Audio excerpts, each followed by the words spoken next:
Olá, meus irmãos, sejam bem-vindos a mais um Palavra Encarnada, nossa meditação diária a partir do Evangelho. O Evangelho de hoje, quinta-feira, da quinta semana da Páscoa, está em João, capítulo 15, versículos de 9 a 11. Mais uma vez, nós nos reunimos em nome do Pai, do Filho e do Espírito Santo. Amém.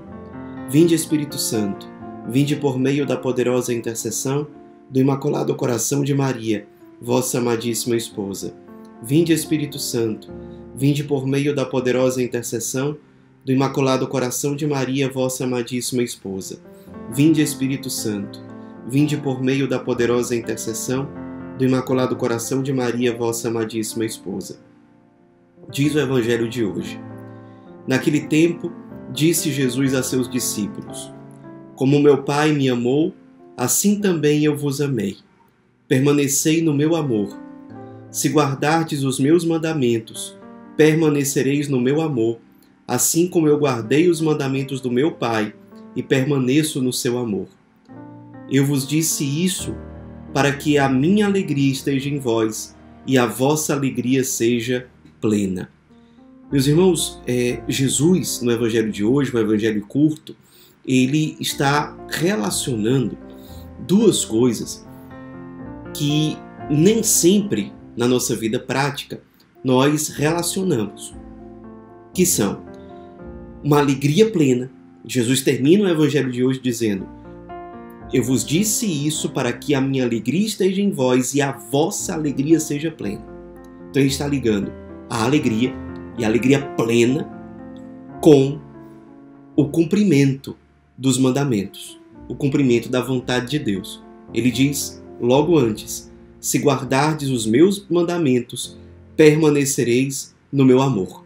E ele começa o Evangelho de hoje exatamente nos apresentando uma ordem, um direcionamento. Permanecei no meu amor.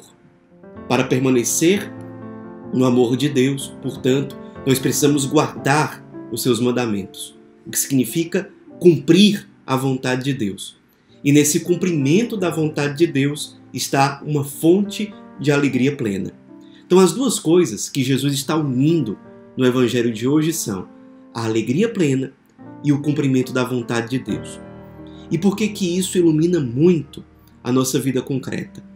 Porque nós, em certos momentos da nossa caminhada, podemos cair na tentação de criar um certo conflito com a vontade de Deus.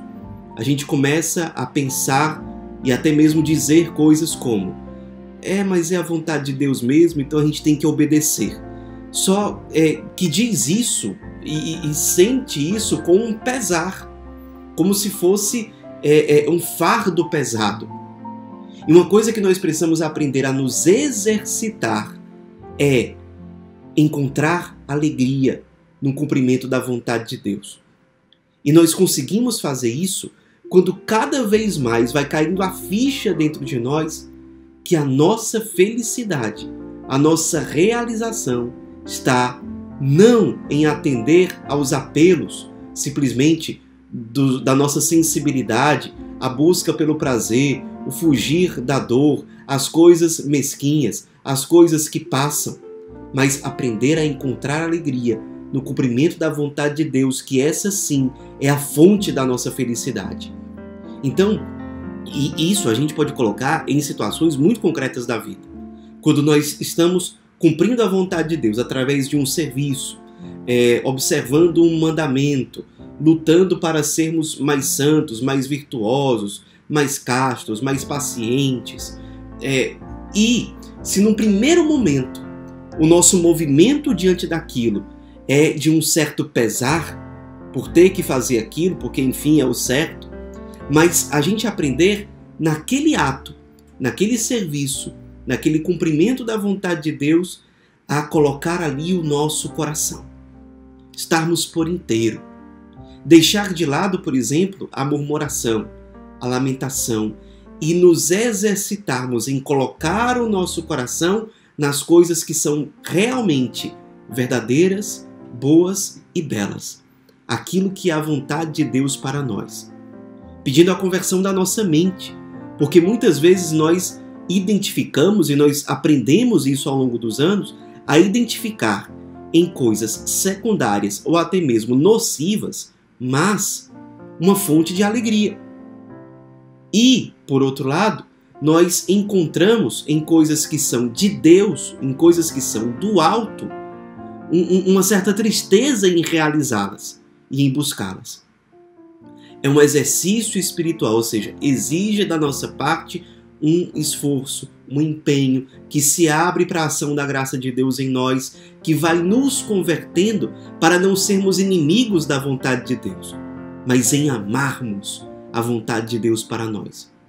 Mesmo que às vezes ela exija de nós um sacrifício, uma renúncia dos nossos próprios instintos, do nosso próprio egoísmo, do nosso próprio eu marcado pelo pecado, mas que no fim das contas, como que em dores de parto, nos liberta e faz brotar a aurora de uma vida nova.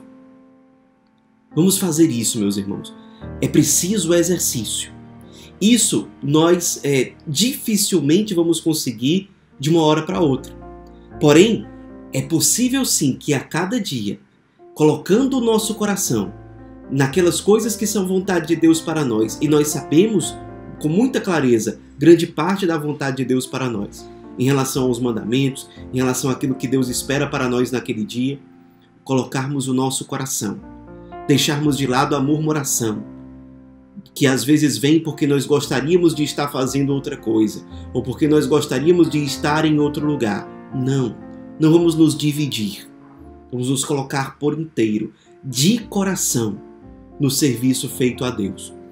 Com certeza, correspondendo a esse nosso exercício, a esse nosso esforço, o Senhor nos dará o seu Espírito, nos dará a sua graça, que nos curará, que fará de nós realmente livres, prontos para amar mais, e cada vez mais encontrar, não simplesmente na vontade de Deus, o cumprimento de um dever, mas uma fonte de realização.